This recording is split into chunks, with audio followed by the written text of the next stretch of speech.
Svehuiga musang simu mokos biru na.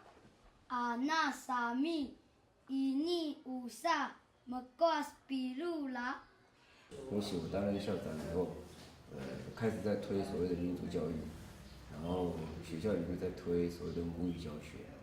那时候我们才开始警觉到说，族语其实对一个民族的存续是有很大的关系。我在接触泰雅族语教材是从主任开始，当然校长之后就越来越重视所谓的民族文化的东西，民族文化教育这个部分，那不是只有语言的部分而已，包括你其他的民族教育的部分也开始重视。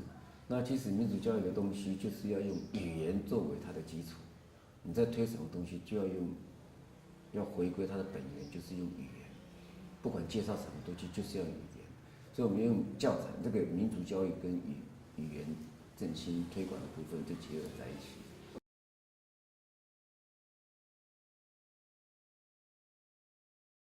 当然，我是希望说我的孩子学我们正统的泰雅语，没有？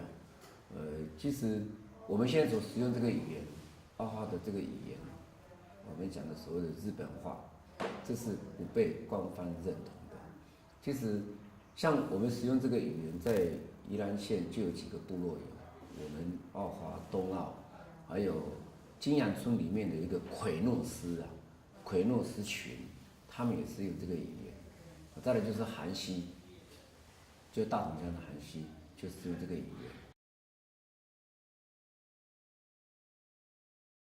就是你要把族语推广的、振兴的更落实、更扎实。其实社区很重要，家庭很重要，这两个很重要。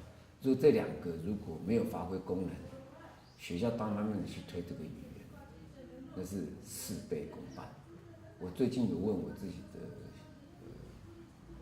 自己家族的小孩子，他现在6年级了，应该是说从1年级到6年级都上了这个族语课。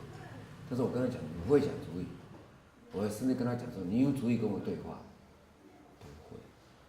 6年了，学了5年多了，5年半了，现在6年级了，还不会用这个语言，你就可想而知这种成效到底好不好。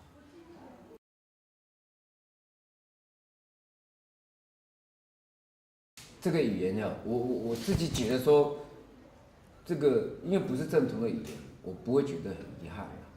我自己来讲。我不知道其他的观感是如何。它语言是沟通的工具嘛，但是如果说我刚才讲过说，你如果告诉人家我是泰雅族人，麻烦你讲泰雅族语，但你不会讲泰雅族语，你怎么会讲你是泰雅族人？就这么简单的一句话而已。如果你讲日本话的时候，人家就可以说你不是泰雅族人，对不对？就这样子。